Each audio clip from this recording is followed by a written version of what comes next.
The deep space research vessel Horizon's Edge drifted silently through the darkness between stars. Commander Jake Morrison sat in his chair on the bridge, watching the endless black outside the windows. He had been out here for 8 months now, far from Earth, far from anything resembling home. His crew of 12 scientists and engineers worked quietly at their stations, monitoring equipment that searched for signals from the depths of space. Jake was tired. His eyes felt heavy and his coffee had gone cold an hour ago. He was about to call it a night when Dr. Lisa Carter burst onto the bridge. Her red hair was messy, and her eyes were wide with excitement.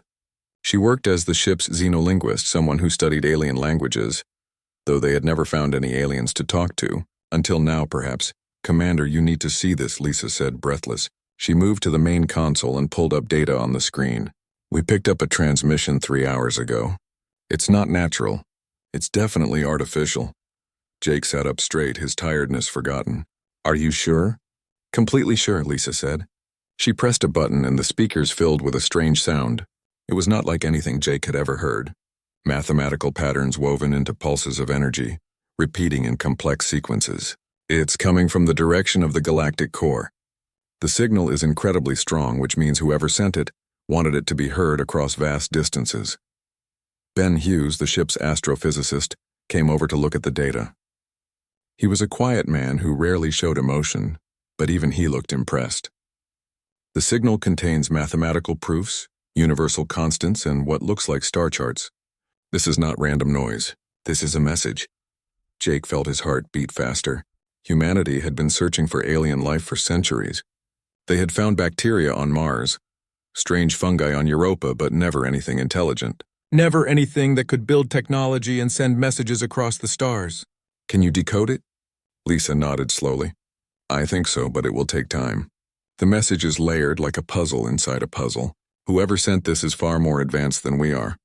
"Get started," Jake said. "I'll inform Earth about this. They'll want to know immediately." The next 3 weeks were intense. Lisa barely slept. She worked day and night with Ben and the rest of the science team, running the signal through every computer program they had. Slowly, piece by piece, the message began to reveal itself. Jake watched her work, bringing her food and making sure she rested when she could.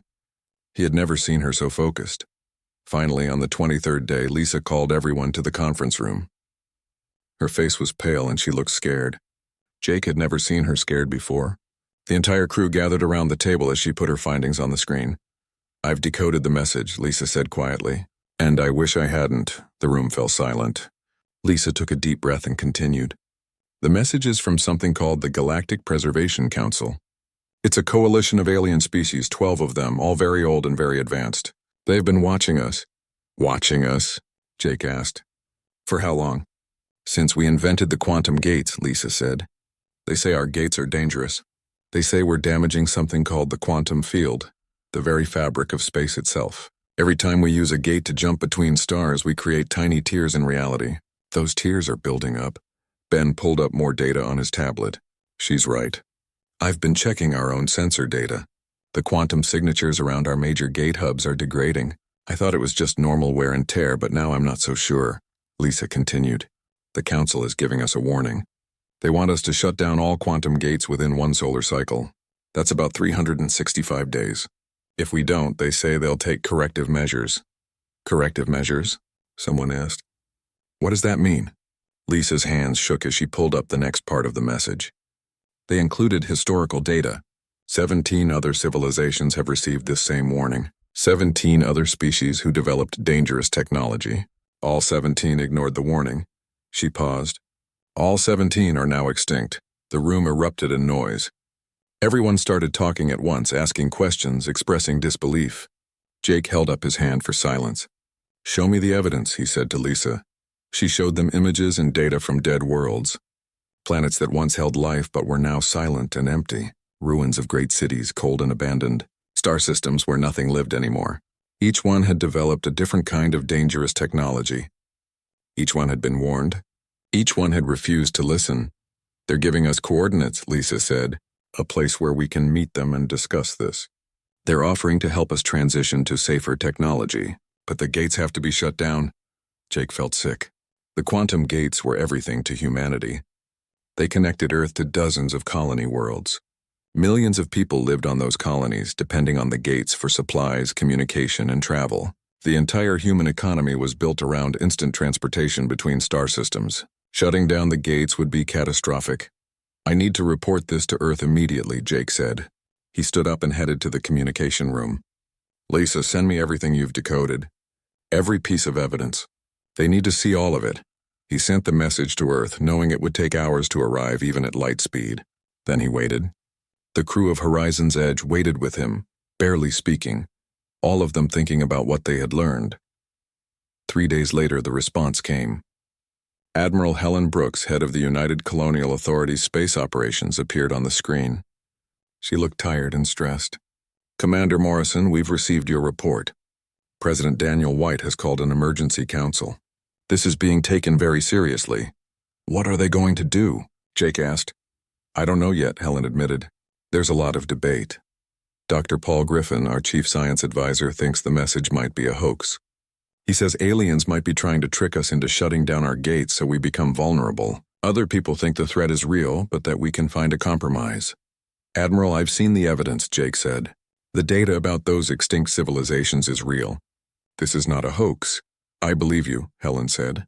"But it's not my decision to make. The council will vote in a few days.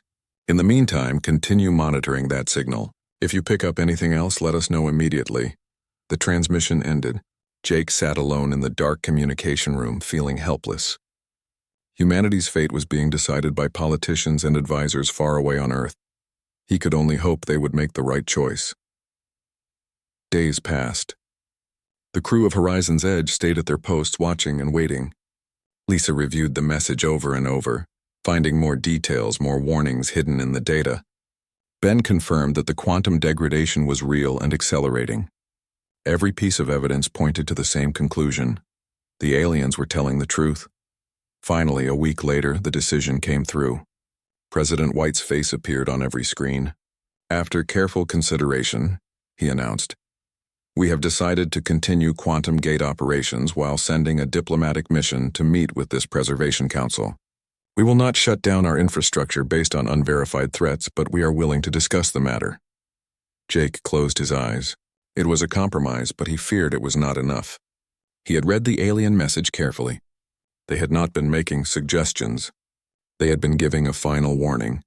And humanity had just chosen to negotiate instead of comply. Lisa found him later in the observation deck, staring out at the stars. "They're making a mistake," she said softly. "I know," Jake replied. "I just hope we don't all pay for it." The diplomatic ship Olive Branch moved through space at maximum speed. Captain Amy Rogers stood on the bridge watching the countdown timer on the main screen. They had been traveling for 17 days to reach the coordinates provided by the aliens. 17 days of tension and uncertainty, wondering what they would find when they arrived. Ambassador Frank Miller stood beside her, reviewing his notes for the 100th time. He was a career diplomat who had negotiated treaties between Earth and the outer colonies, but he had never negotiated with aliens before. Nobody had. His hands trembled slightly as he held his tablet.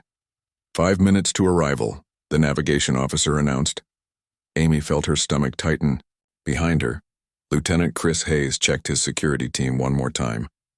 20 armed Marines stood ready, though Amy suspected their weapons would be useless against beings advanced enough to travel between galaxies. Still, regulations required a security presence during first contact situations. Coming out of quantum jump in 3, 2, 1. The officer counted down. The ship dropped back into normal space, and everyone on the bridge gasped.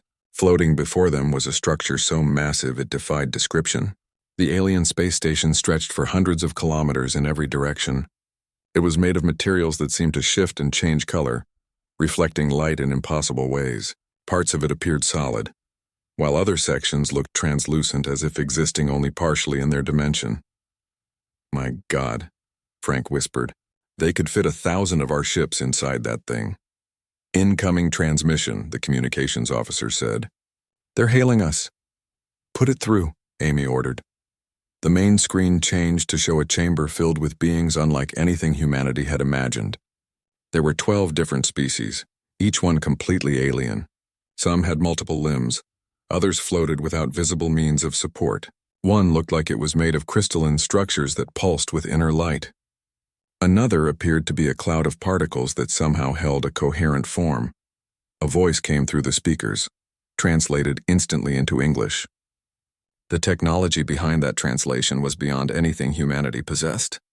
Welcome, representatives of humanity. We are the Galactic Preservation Council. We appreciate that you have come. Frank stepped forward, trying to keep his voice steady. I am Ambassador Frank Miller, representing Earth and all human colonies. We received your message and came to discuss your concerns. The crystalline being spoke, its voice like wind chimes. We have concerns about your quantum gate technology. It is damaging the fabric of reality. You must shut down your gates immediately. Frank had prepared for this. We understand your concerns, but you must understand our situation. We have 78 colony worlds connected by those gates. Millions of people depend on them for food, medicine, and supplies. We cannot simply turn them off without causing massive suffering. Another alien, one that resembled a pool of liquid metal, responded. We are aware of your infrastructure. We are also aware that every day you continue operating those gates, you move closer to a catastrophic failure.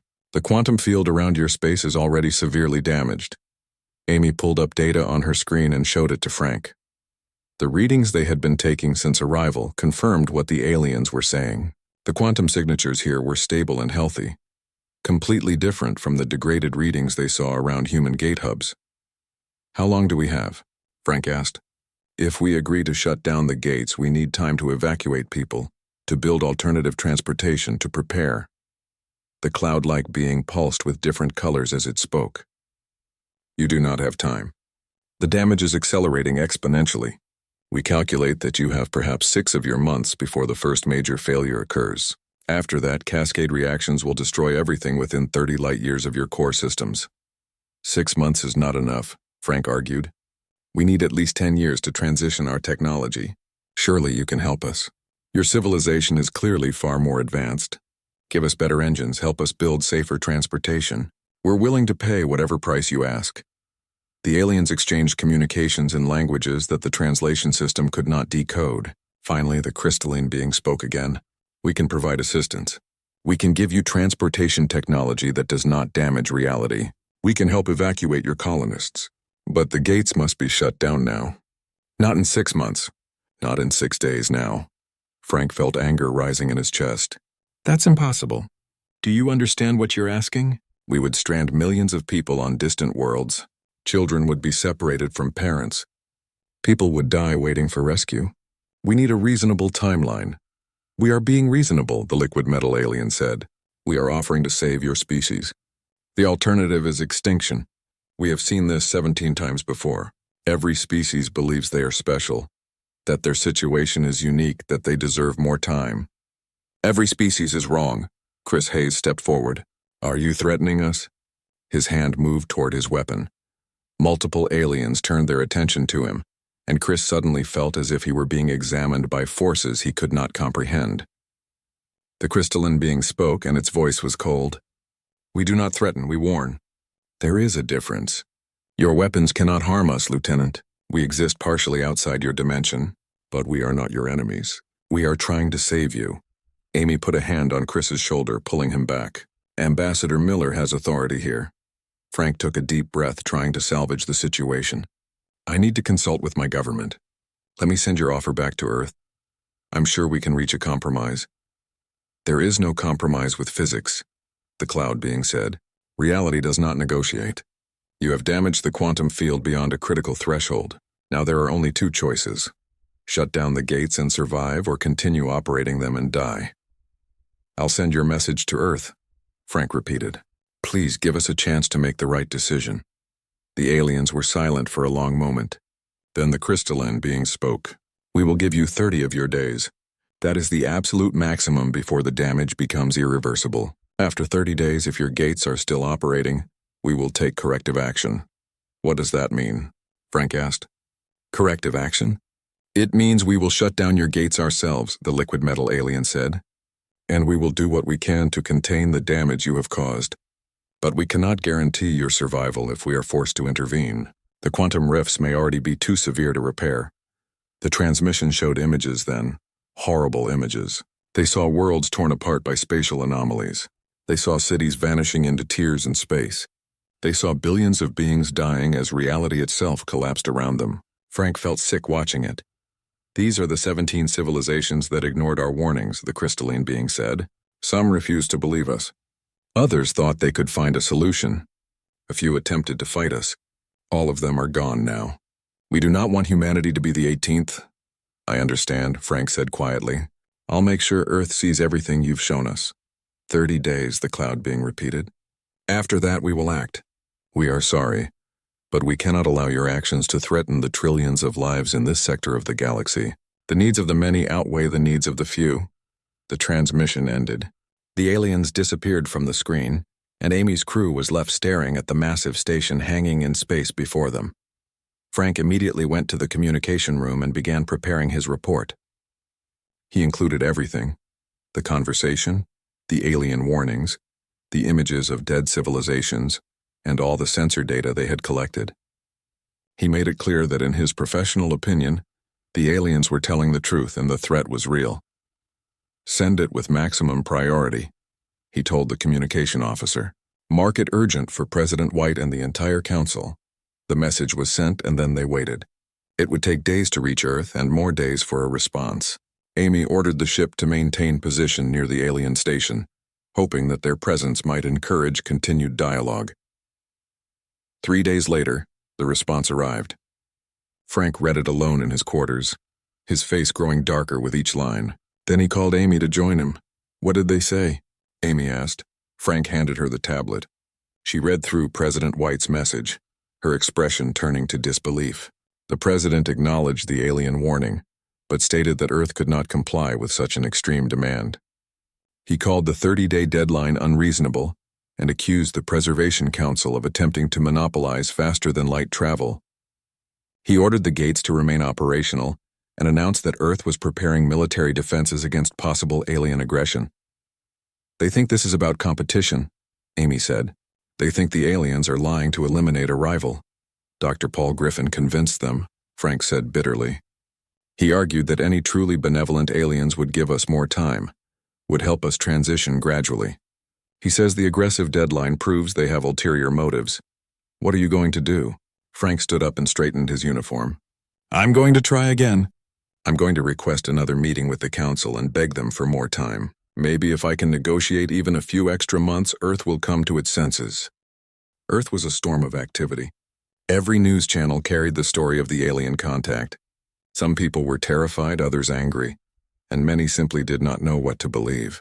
General Susan Blake stood in the command center of the Colonial Defense Fleet, watching multiple screens showing military movements across dozens of star systems. How long until our defense networks are fully operational? She asked her second-in-command. Another week, maybe less, the officer replied. We're positioning battleships near every major gate hub. If the aliens try anything, we'll be ready. Susan was not sure they would be ready. She had read the classified reports from the Olive Branch mission. She had seen the images of those extinct civilizations. But orders were orders, and President White wanted Earth defended. So she would defend it, even if she suspected it was hopeless.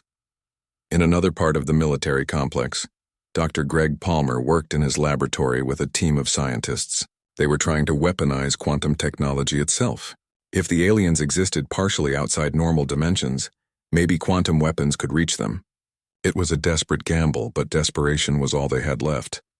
Run the simulation again, Greg ordered. His team input new parameters, and the computer showed them what might happen if they detonated a quantum disruptor near an alien vessel.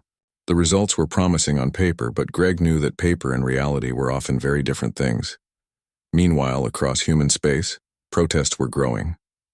On the colony world of New Terra, thousands of people gathered in the streets demanding that the government shut down the gates. They carried signs showing the images of dead alien worlds. They chanted warnings about the end times. Police in riot gear watched them nervously. Tony Richards stood among the protesters, but he was not there to march or chant. Tony was a quantum gate engineer, one of the best humanity had. He understood the science better than most, and he knew the aliens were right. The gates were tearing reality apart. He had seen it in his own readings, noticed anomalies that his supervisors told him to ignore. Tony had made a decision.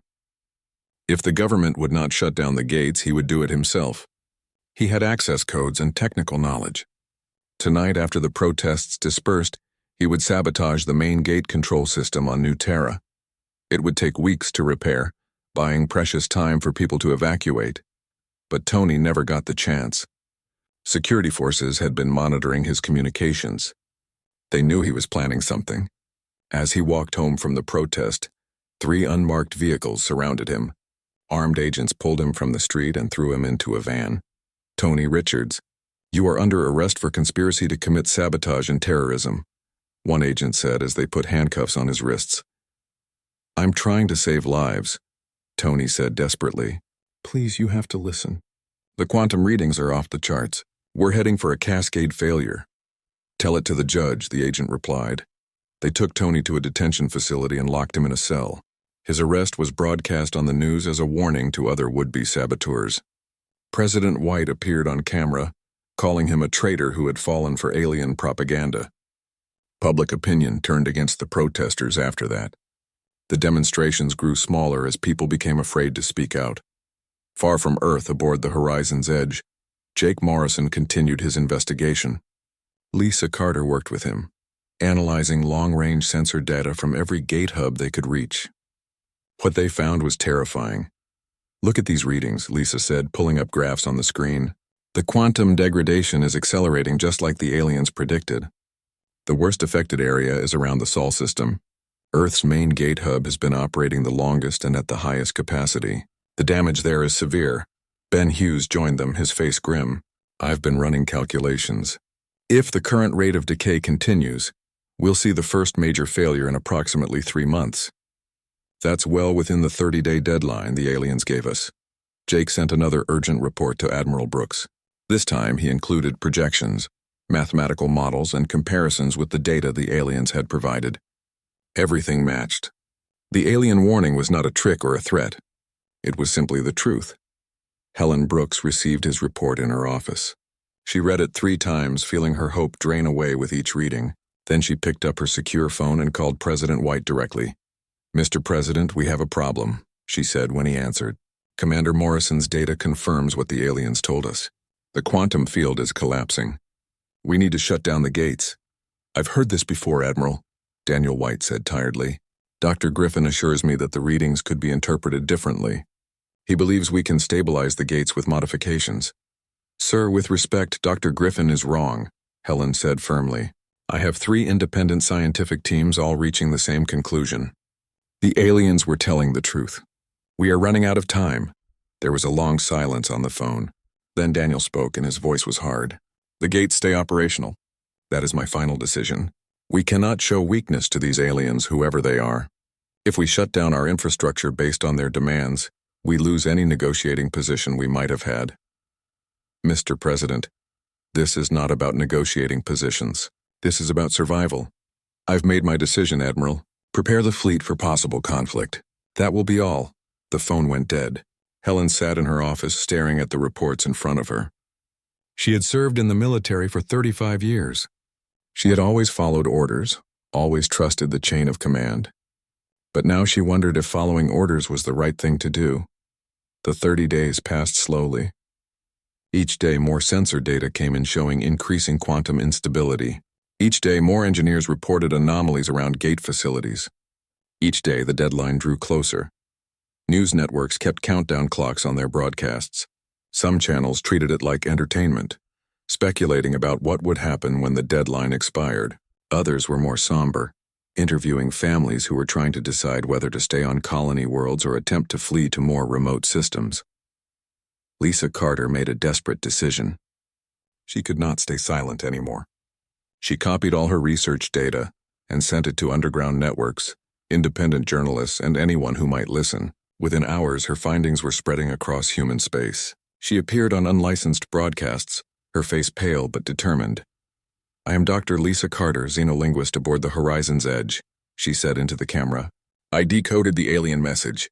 I have seen the evidence of 17 extinct civilizations. Everything the Preservation Council told us is true. We must shut down the quantum gates immediately or we will die. All of us. Please, I am begging you to listen. Her broadcast went viral. Millions of people watched it.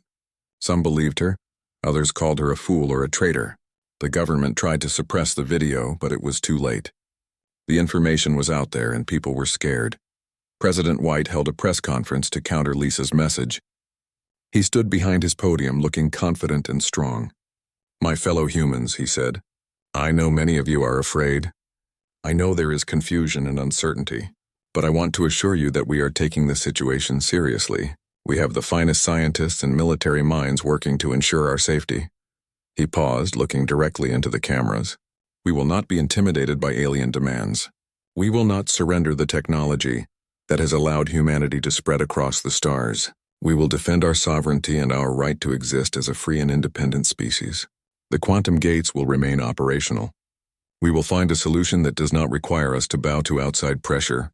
The crowd at the press conference applauded. Many people watching at home felt reassured. Their president was strong. Their military was ready. Surely everything would be okay. But in the command center, Susan Blake watched the same press conference and felt only dread. In his laboratory, Greg Palmer worked faster, knowing his weapons probably would not work but having nothing else to try. In her cell on New Terra, Tony Richards sat with his head in his hands, knowing what was coming and unable to stop it. Jake Morrison stood on the bridge of Horizon's Edge as the deadline approached its final day. "What do you think they'll do?" he asked Lisa. "I don't know," she admitted. "Maybe nothing. Maybe they'll just let us destroy ourselves. Or maybe they'll try to save us despite ourselves," Ben suggested. They did not have to wait long to find out. On the morning of the 31st day, as Earth continued to operate its quantum gates as if nothing was wrong, the aliens returned. They did not announce themselves. They did not send warnings or make demands. Their ships simply appeared simultaneously at every major quantum gate hub in human space. Hundreds of vessels materialized at once, surrounding gate facilities from Earth to the outer colonies. The ships were like the station they had seen before, existing partially outside normal dimensions. They shimmered and flickered as if not quite real. Human sensors could barely detect them. Weapons locks would not hold. The aliens were untouchable. "All military units engage the alien vessels," General Blake ordered, knowing it was futile but having no other choice. Human warships opened fire. Energy weapons, missiles, kinetic rounds, everything in their arsenal. New Terra died first. The colony world that had been home to 5 million people simply ceased to exist. There was no explosion, no fire, no dramatic end. The quantum rift around the shutdown gate station reached critical mass and space itself began to collapse inward. People on the ground looked up to see the sky tearing open like fabric. A sphere of absolute nothing expanded outward from the gate facility, moving at incredible speed. Everything it touched vanished. Buildings, vehicles, people, all of it simply stopped existing. The sphere did not destroy matter. It removed it from reality entirely. Communications from New Terra cut off mid-sentence. Families on Earth who had been video calling their loved ones watched their screens go black. Ships approaching the planet found only empty space where a world should have been. New Terra was gone, erased from the universe as if it had never existed at all. General Susan Blake watched it happen from the command center. The sensor displays showed the colony's signature disappear completely.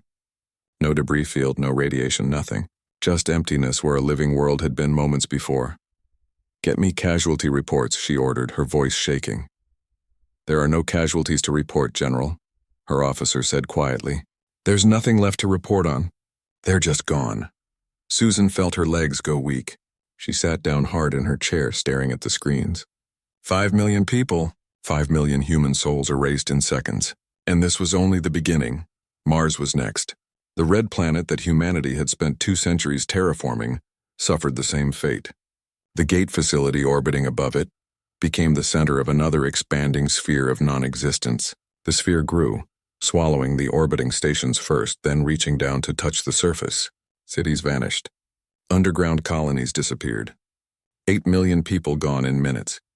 Europa Station lasted slightly longer. The ice moon of Jupiter had a smaller gate facility, so the quantum damage was less severe. Engineers had 3 hours of warning as they watched the rift grow. They evacuated everyone they could, cramming people into every available ship. Some made it out. Many did not. When the rift finally reached critical size, 2 million people remained on the station. They vanished along with it. On Earth, panic consumed every city. News channels showed the cascading failures happening across human space. Colony after colony going dark. Entire worlds disappearing from sensor readings.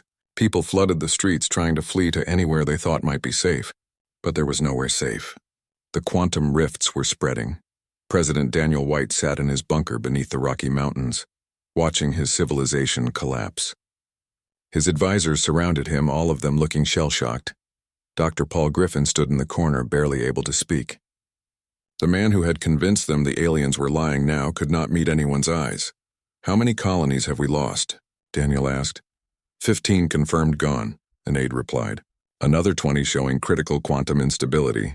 We estimate they have less than a day before cascade failure. Daniel buried his face in his hands. This was his fault. The aliens had warned them. The scientists had warned them. But he had not listened. He had been so sure that Earth could negotiate, could find a compromise, could somehow be the exception to the rules of physics. Now billions would pay for his arrogance. Far from Earth, Jake Morrison guided Horizon's Edge through the chaos, trying to stay ahead of the expanding collapse zones. Lisa Carter sat at her station, monitoring the quantum readings, calling out safe vectors for navigation. "The cascade is spreading faster than the aliens predicted," she said, her voice tight with fear. "It's feeding on itself now. Every rift that opens makes the others worse. Can we outrun it?" Jake asked. Ben Hughes ran calculations on his screen. "Maybe. If we head toward the galactic rim, away from the core systems, we might make it to stable space. But we'd be leaving everyone behind." Jake looked around his bridge at his crew of 12. They all looked back at him, waiting for his decision. He could order a retreat to safety, saving their lives while abandoning billions, or he could stay and try to help, likely dying in the process. Before he could decide, a transmission came through. Admiral Helen Brooks appeared on the screen. Behind her, Jake could see chaos in the command center, people running in every direction, alarms blaring. "Commander Morrison," Helen said, "the situation is catastrophic. We're ordering all deep space vessels to proceed to evacuation zones. The Preservation Council ships are extracting people from the outer colonies. They're taking anyone they can carry to safety outside the collapse zone." "What about Earth?" Jake asked. Helen's expression turned grim. "Current projections show the cascade will reach the Sol system within 48 hours. We're evacuating who we can, but there are 9 billion people on Earth alone. We don't have enough ships. We don't have enough time." The transmission flickered as another colony went dark, disrupting communication networks. Helen continued quickly. "Get to the nearest council vessel and render whatever assistance you can. Help them save our people." "That's an order, Commander." "Understood, Admiral," Jake said. "What about you?" "I'll be staying at my post until the end," Helen said. "Someone needs to coordinate rescue operations for as long as possible." "Good luck, Jake. Make sure someone survives to remember us." The transmission ended. Jake stood frozen for a moment, then turned to his crew. "You heard the Admiral. Set course for the nearest Preservation Council ship. Maximum speed." The Horizon's Edge raced through space, passing scattered ships attempting to flee the collapse zones. Some were overloaded with refugees desperately trying to reach safety. Others were military vessels that had nowhere left to defend. Jake watched them on his sensors, knowing many would not make it. They found a council ship near the Haven's Rest colony. The alien vessel was massive, easily 10 times the size of Earth's largest carriers. It floated in space with its bay doors open, and a steady stream of human ships were flying inside. The aliens were keeping their promise, saving who they could. Jake received a communication from the council ship. The crystalline being from before appeared on his screen. "Commander Morrison," it said. "We are glad you survived. Please proceed to Bay 7. We will take your crew aboard." "What about all the others?" Jake asked, gesturing to the hundreds of ships still fleeing the colony below. "Can you save them all?" "We will save as many as possible," the alien replied. "But the cascade is accelerating beyond our ability to contain. We had hoped shutting down your gates would stop the rifts from growing, but too much damage had accumulated. The quantum field is collapsing across your entire region of space." Jake watched the sensors as the rift around Haven's Rest began to expand. The colony below held 3 million people. The evacuation ships were pulling away, but they were not fast enough. The sphere of nothing grew larger, reaching up from the surface to engulf the fleeing vessels. "No," Lisa whispered beside him. "They're not going to make it," She was right. The rift overtook the ships one by one, erasing them from existence. Jake forced himself to watch, to bear witness to the deaths of people he could not save. In the end, perhaps 500,000 people from Haven's Rest made it to the Council ship. The rest simply ceased to be. The Council ship's bay doors closed once it could hold no more. The alien vessel began to move, pulling away from the collapse zone. Jake felt the horizon's edge being drawn along by some kind of tractor field. They were being saved, pulled to safety while billions died behind them. The Sol system is experiencing cascading failures, Ben announced, reading the long-range sensors. Multiple rifts are opening around Earth's moon. Jake pulled up the view on the main screen. Even from this incredible distance, their sensors could detect what was happening in humanity's home system. Earth's moon vanished first, pulled into a quantum rift. Then the cascade reached Mars, already devastated but now completely erased. The rifts were converging on Earth itself. In his bunker, President White recorded a final message. His hands shook as he looked into the camera. "To anyone who survives," he said, "what happened here was my fault. The aliens gave us a warning and I did not listen. I was afraid of losing power, of looking weak, of admitting I was wrong. My pride has killed us all." He paused, tears running down his face. "I'm sorry. I'm so sorry. If you survive, learn from our mistake. Learn that wisdom is more important than power. Learn that some warnings must be heeded no matter the cost. Don't let humanity's end be meaningless. Remember us. Remember what we could have been." The transmission ended as the quantum rifts reached the bunker. Daniel White, President of Earth and architect of humanity's downfall, ceased to exist along with everyone sheltering with him. On the surface above, 9 billion people looked up at the sky and watched reality tear itself apart. The sphere of nothing expanded over cities and oceans, over mountains and valleys. Parents held their children close. Lovers embraced one last time. Some people prayed, others screamed. Many simply stood in silence, accepting the end. Earth, the birthplace of humanity, the cradle of a species that had reached for the stars and dreamed of living forever among them, simply stopped being. 4 billion years of history, 200,000 years of human civilization gone in an instant. The planet that had been home to Shakespeare and Einstein. The resettlement station was not a prison, but it did not feel like freedom either. The Preservation Council had built it quickly after the collapse, a massive structure floating in deep space far from any inhabited systems. It could house millions, though only 2 million humans had survived to need it. Jake Morrison walked through the residential sections 3 months after arriving. The corridors were clean and well lit, designed by aliens trying to accommodate human needs. The quarters were small but comfortable. Food was provided, medical care was available, and people had space to live. But it all felt hollow. Everyone here had lost something. Most had lost everything. He found Lisa Carter in one of the observation decks, staring out at the stars. She did this often now, watching the distant points of light as if hoping to see Earth among them. Of course, Earth was not there. Earth was gone, along with everything they had known. "How are you holding up?" Jake asked, sitting beside her. Lisa shrugged. "Some days are better than others. Yesterday I forgot for a moment that my parents were dead.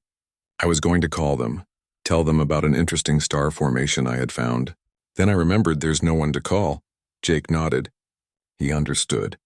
They all had moments like that, when the mind forgot the catastrophe and tried to return to normal routines. The realization that came after was always painful. "The council is hosting another information session tonight," Lisa said. "They want to explain again why we can't have our technology back. Will you go?" "I suppose so. Not like there's much else to do here." The session was held in a large auditorium that the aliens had constructed for human gatherings. Several hundred people attended, though thousands more watched via video feed. The crystalline being that had first warned them appeared on the stage, its form shimmering in the lights. "We understand your frustration," it began. "We know that being restricted from technology feels like punishment. But you must understand the reason. Your species has proven it cannot be trusted with certain forms of advanced science. Given the opportunity, humans would eventually rebuild quantum gates or something equally dangerous." A man in the audience stood up angrily. His name was Pete Sanders, and he had lost his wife and children when Mars collapsed. "So you're going to keep us here forever? Living like primitives while you fly around in ships we can't even understand?" "Not forever," the alien replied patiently. "But for several generations at least. Your children and grandchildren must be raised with a different understanding of technology. One that respects the limitations of physics rather than trying to overcome them at any cost. That's not fair, a woman called out. Most of us didn't make the decision to keep the gates running. We're being punished for what our leaders did. The liquid metal alien appeared beside the crystalline one. This is not about punishment or fairness. This is about survival. Your leaders made their choice, yes, but your entire civilization supported the infrastructure that led to the collapse. You all benefited from the quantum gates. You all share responsibility for what happened. The auditorium erupted in angry voices. People shouted, some crying, others demanding justice or answers that could not be given. The aliens waited patiently for the noise to die down before continuing. We are not your enemies, the crystalline being said. We saved you when we did not have to. We could have let the cascade consume you all. Instead, we risked our own ships to pull you from the collapse zone. We have given you shelter and safety. We ask only that you accept the reality of your situation and work with us to ensure your species survives. The session ended with no real resolution. People filed out slowly, returning to their quarters to process what they had heard. Jake walked with Lisa and Ben, the three of them silent for a long time. Do you think they're right? Ben finally asked. That we would just make the same mistakes again if we had the chance. Jake thought about it carefully. Probably. Humans are good at justifying whatever they want to do. If we had access to the gates again, we'd convince ourselves that we could operate them safely this time, that we had learned enough to avoid another catastrophe. But we did learn, Lisa protested. We know now what the cost is. We wouldn't forget that. We wouldn't, Jake agreed. But what about people born 100 years from now? People who never saw Earth die, who only heard about it in stories. Would they understand? Or would they see the gates as just another tool to use? Lisa had no answer to that. As the months passed, the survivors began to adjust to their new reality. Some people fell into depression, unable to cope with the loss. The station's medical staff, both human and alien, did their best to help. Others threw themselves into work, helping to maintain the station or teaching classes to the children. There were children on the station. Not many, but enough. Kids who had been evacuated from the outer colonies, now orphaned and traumatized. Amy Rogers, the former captain of the Olive Branch, had taken on the responsibility of organizing childcare and education. She spent her days trying to give these children some sense of normalcy, some hope for the future. One of those children was a boy named Danny. He was 7 years old and had been pulled from a colony ship just before the rift consumed it. His parents had not made it. Danny rarely spoke, but he followed Amy everywhere, clinging to the only stable presence in his shattered world. One day, Danny asked her a question. Miss Amy, what was Earth like? Amy knelt down to his level. Earth was beautiful, she said softly. It had blue skies and green forests. There were oceans so big you couldn't see across them. Animals everywhere, birds singing in the trees. It was home. I wish I could have seen it, Danny said. Me too, sweetheart. Me too. As the first year in exile passed, the survivors held a memorial service for everyone they had lost. Nearly the entire population of the station gathered in the largest space available. People lit candles and said prayers according to their various beliefs. They shared memories of loved ones who were gone, of places that no longer existed. Frank Miller, who had survived because he was still aboard the Olive Branch when the cascade reached Earth, spoke to the assembled crowd. We are here because we survived, he said, his voice carrying through the silent hall. We lived when billions died. That survival carries responsibility. We must remember what happened. We must ensure that the mistake our species made is never repeated. He paused, looking around at the sea of faces. Our leaders received a warning and ignored it. They chose pride over caution, power over wisdom. They believed humanity was special, that the rules did not apply to us. They were wrong and we all paid the price. Let that be the lesson we carry forward. Let that be what we teach our children. Lisa stood up to speak next. She had written down everything she knew about the alien warning, about the science behind the collapse, about the 17 extinct civilizations that had come before. She had compiled it all into a detailed record that would be preserved for future generations. I decoded the first message from the Preservation Council, she said. I saw the evidence of what would happen if we ignored them. I tried to warn people, but not enough listened. I will spend the rest of my life making sure that story is told. that every human born from this day forward knows what happened and why. She held up a data crystal containing her complete records. This is our history now. Not just the glorious parts, not just the achievements and the dreams. This is the truth of what we did and what it cost us. We owe it to the 30 billion who died to never forget. The memorial service lasted for hours. People took turns speaking, sharing their grief and their resolve. When it finally ended, there was a sense of exhausted catharsis. The survivors could not change what had happened, but they could honor it, remember it, and try to ensure it meant something. Years passed slowly on the resettlement station. The survivors aged, new children were born, and gradually a new generation emerged that had never seen Earth or any of the lost colonies. These children grew up hearing stories about the homeworld, about the great cities and the quantum gates, about the warning that was ignored and the price that was paid. Jake Morrison became an elder of sorts, someone the younger generation came to with questions about the old days. He was 63 now, his hair gray, his body weakened by years of grief and loss. But his mind remained sharp, and he spent hours each day talking to anyone who would listen, making sure the lessons learned were not forgotten. One day, a teenage girl named Sophie came to see him. She had been born on the station, never knowing any other home. "Mr. Morrison," she asked, "do you think humanity will ever get another chance? Will we ever have our own worlds again? Our own civilization?" Jake considered the question carefully. "I don't know," he admitted.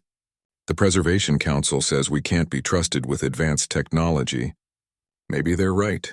Maybe we proved that we're not ready. But we could be ready someday," Sophie said hopefully. "We could learn. We could do better." "Maybe," Jake said, "but it won't be in my lifetime. It might not even be in yours. The Council thinks it will take many generations before humanity can be trusted again, and even then we'll never get everything back. Earth is gone. The colonies are gone. We can't undo what was done." Sophie looked sad but thoughtful. "At least we survived. At least we have a chance." "Yes," Jake agreed. "We have a chance."